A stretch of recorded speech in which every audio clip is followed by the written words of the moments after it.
আসসালামু আলাইকুম স্টুডেন্টস, আজি আমি পড়িম ক্লাস 10 ম্যাথ চ্যাপ্টার নাম্বার 5 সমান্তর প্রগতি এরিথমেটিক প্রোগ্রেশন। মনে হলনি 5 অনর 4 কি 4 আমি অনর পড়া কি 5 লেখে পড়িছো। আজি আমি 4 6 এর পড়া আমি কি 10 লেখে পড়িম। তোমালোকে চাবা আমি অঙ্কবিলাক আমি তোমালোকে সমাধান করে দিম। তো কোশ্চেনত কি কইছে চাবা, তলৰ কোণবোৰ সমান্তৰ প্ৰগতিত আছে, যিবিলাকে সমান্তৰ প্ৰগতি গঠন কৰিছে তাৰ প্ৰতিটোৰে সাধাৰণ অন্তৰ ডি ওলাব কৈছে। সাধাৰণ অন্তৰ এৰ মধ্যে পাৰ্থক্য কি সেটা ওলাব কৈছে। আৰু পৰৱৰ্তী তিনিটাকৈ পদ উলিওৱা, ইয়াৰ যিমানটা পদ আছে ইয়াৰ পিছত কি তিনিটা পদ উলিয়াব কৈছে। তো তোমালোকে ইয়াৰ ভিডিঅ'ৰ কি একৰ পৰা 5 লৈকে কৰিছো, সেইবিলাক এইটো ভিডিঅ'ৰ ডিছক্ৰিপশ্যনত দিয়া থাকিব, তোমালোকে চাই ল'বা, মানে ভালকৈ বুজি পাবা। সাবজেক্টখনত আমি এতিয়া সমাধান কৰিবলৈ চেষ্টা কৰিম। তো 6 নম্বৰ এইটো দিয়া আছে আমাক। প্ৰথম পদ কিমান দিয়া আছে? প্ৰথম পদ মানে ইয়াৰ নাম কি বুঝো, প্ৰথম পদ এইটো দিয়া আছে 0.2। দ্বিতীয় পদ আমাক কিমান দিয়া আছে 0.22, মানে দুই এটাকৈ লাহে লাহে যিমান সফলে গৈ আছে সিমান বাঢ়ি আছে। তৃতীয় পদ কিমান আছে 0.32, আৰু এই ফৰ কিমান দিয়া আছে 0.42, এটা আমাক দি আছে।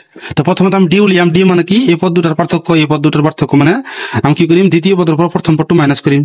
ডি ইজ ইকুয়াল টু কি দ্বিতীয় পদের পর প্রথম পদ মাইনাস দ্বিতীয় পদ মানে আমাকে কিমান দিয়েছে 0.22 মাইনাস 0.2।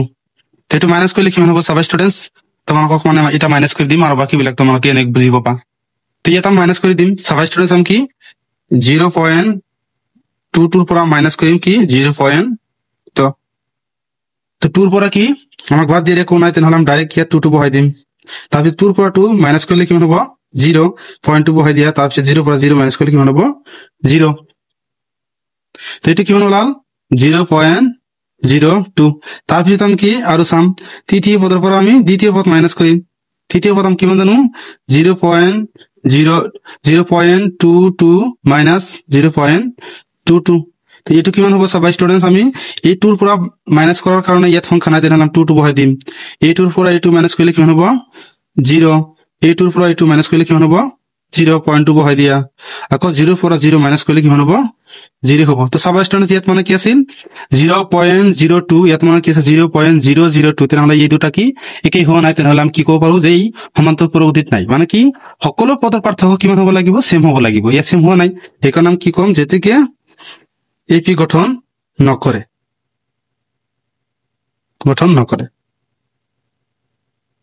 যদি আমি তোমালোকক 7 নম্বৰটো কৰি দিম।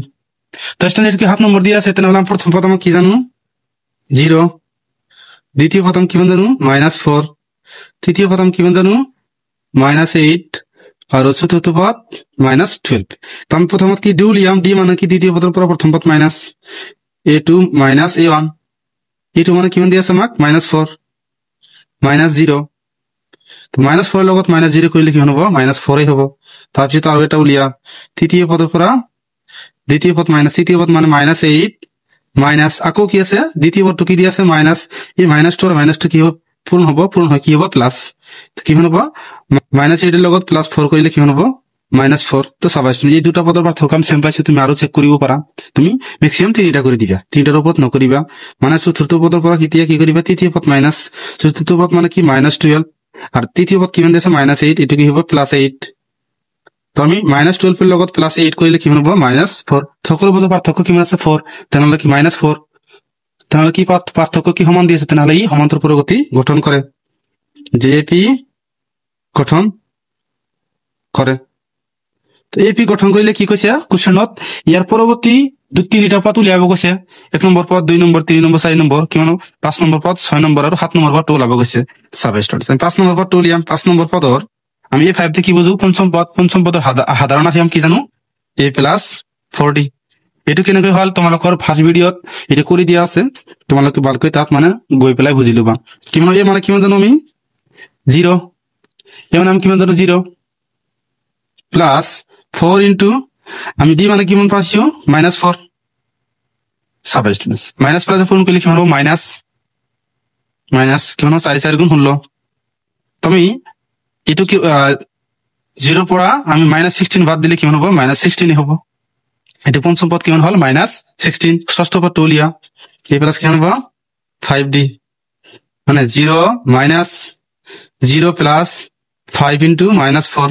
তো এটা কৰিলে কিমান হবো -20।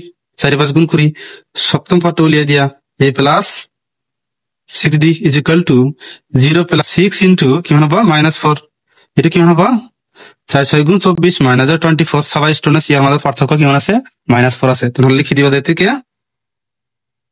তিনটা পদ ইজ ইকুয়াল টু কি জানো -16 -20 আর -24 এটা আমার কি উত্তর আছে স্টুডেন্টস স্টুডেন্টস এটি আসলে কি 8 নম্বর প্রথম পদ কিমান দি আছে -1/2 সকলোবোৰ পদ কি সমান দি আছে দ্বিতীয় পদ কিমান জানো আমি -1/2 তৃতীয় পদ আমি কিমান জানো -1/2 চতুর্থ পদ আমি কিমান জানো -1/2 ইয়াৰ পৰা আমাক কি ডি উলিয়াব লাগে ডি উলিয়াব পেলাই চাম যে ডি উলিয়াই তাৰপিছত আমি চাম এইটো সমান্তৰাল পৰিগণিত আছে নে নাই চাবা স্টুডেন্টস আমি ডি কেনেকৈ উলিয়াম দ্বিতীয় পদৰ পৰা প্ৰথম পদ মাইনাস মানে এইটো পদৰ পৰা এইটো পদ মাইনাস তোমালোকে মাইনাস কৰি দিয়া 1/-1/2 ইয়াত কি আছে মাইনাস আকৌ ইয়াত কি আছে ফৰ্মত কি আছে মাইনাস মাইনাস আৰু মাইনাস পূৰণ কৰিলে কি হ'ব প্লাস 1/2 তো প্লাসৰ 1/2 মাইনাসৰ 1/2 ইজ ইকুয়াল টু কি হ'ব 0 তাৰপিছত আৰু এটা উলিয়া এতিয়া তৃতীয় পদৰ পৰা দ্বিতীয় পদ মাইনাস তৃতীয় পদ আমাক কিমান দিছে -1/2 এটো কি হ'ব প্লাস যেহেতু এটো মাইনাস দি আছে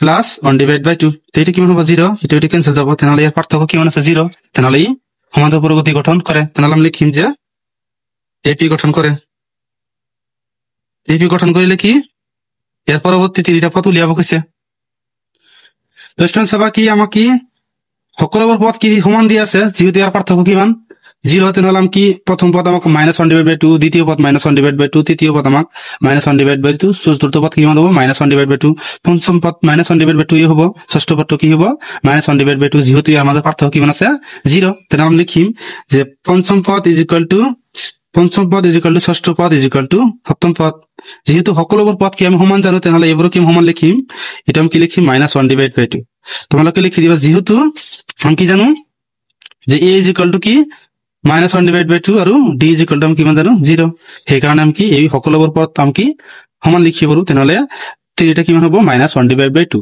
এটি আমাৰ কি উত্তৰ আছিল তো যদি আমি কি কৰিম 9 নম্বৰটো সমাধান কৰিম 9 নম্বৰ কোৱেশ্চনত কি দি আছে আমাক 1 3 9 আৰু 27 এটো আমি সমান্তৰাল পৰিগণিত আছে নে নাই প্ৰথমে চেক কৰিম আমাক প্ৰথম পদ কিমান দি আছে 1 দ্বিতীয় পদ আমাক কিমান দি আছে 3 তৃতীয় পদ আমাক কিমান দি আছে 9 আৰু চতুৰ্থ পদ আমাক কিমান দি আছে 27 তাম ডি উলিয়াম প্রথম দ্বিতীয় পদের পর প্রথম পদ মাইনাস দ্বিতীয় পদ আমাকে কিমান দিয়েছে 3 প্রথম পদ আমাকে কিমান দিয়েছে 1 তাহলে কিমান হবে 2 তারপর আরো এটা চোৱা তোমালোকে তিনটা ম্যাক্সিমাম তিনটা চাবা তিনটা চালে মানে গম পাবা হি সমান্তরাল পরিগতি হয় না নহয় তাম চতুর্থ পদৰ পৰ আম কি তৃতীয় পদৰ পৰ দ্বিতীয় পদ মাইনাস কৰিম তৃতীয় পদ আমাকে কিমান দিয়েছে 9 মাইনাস 3 কিমান হবে 6 তো চাবা স্টুডেন্ট এর পার্থক্য কি এটা দিয়েছে 2 এটা দিয়েছে 6 সকলো পদৰ পার্থক্য সমান থাকিব লাগিব এত সমান নাই তেনহলে এক আমি কি কৰিব পাৰো যে সমান্তৰাল পৰিগতি এপি গঠন নকৰে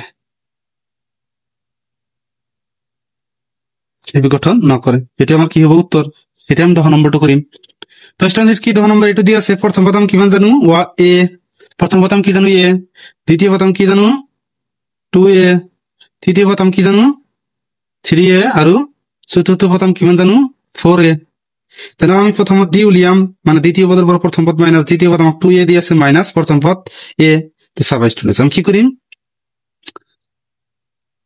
দুটা এর পরা এটা এ মাইনাস করলে কিমান হবে এটা তো তারপর আমি আর এটা সাম তৃতীয় পদের পরা কি তৃতীয় পদের পরা আমি কি দ্বিতীয় পদ মাইনাস তৃতীয় পদ আমাকে কিমান দিয়েছে 3a মাইনাস দ্বিতীয় পদ আমাকে কিমান দিয়েছে 2a তো তিনটা এর পরা দুটা এ মাইনাস করলে কিমান হবে এটা এ তো এর পার্থক্য কিমান দিয়েছে আমাকে সমান দিয়ে আছে আর এটা চোৱা তে কি করিবা চতুর্থ পদের পরা তৃতীয় পদ মাইনাস চতুর্থ পদ আমাকে কিমান দিয়েছে 4a মাইনাস তৃতীয় পদ কিমান দিয়েছে 3a চাৰিটা এৰ পৰে তিনটা মাইনাস কৰলে কিমান হবে এটাই হবে ইয়াৰ পাৰ্থক্য কিমান সকলোবোৰ পার্থক্য কিমান দিয়ে দিয়া আছে তাহলে ই সমান্তরাল পরিগতি গঠন করে যে ই এপি গঠন করে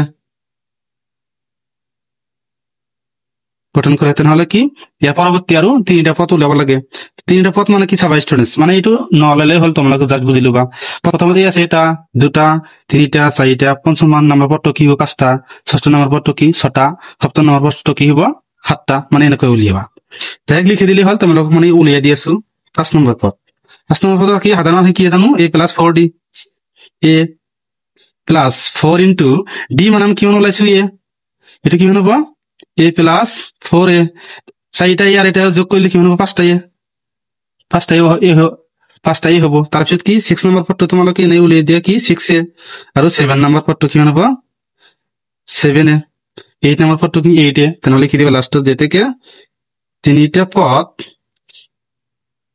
যে করলাম কি লিখি 5 এ, 6 এ, 7 এ। এটা আমার কি হবে উত্তর। এর লাগে করিব লাগে স্টুডেন্টস। ভিডিওটা ভালো লাগলে লাইক শেয়ার কমেন্ট আর সাবস্ক্রাইব করে দিবা। থ্যাংক ইউ স্টুডেন্টস, পিছত লগ পাম।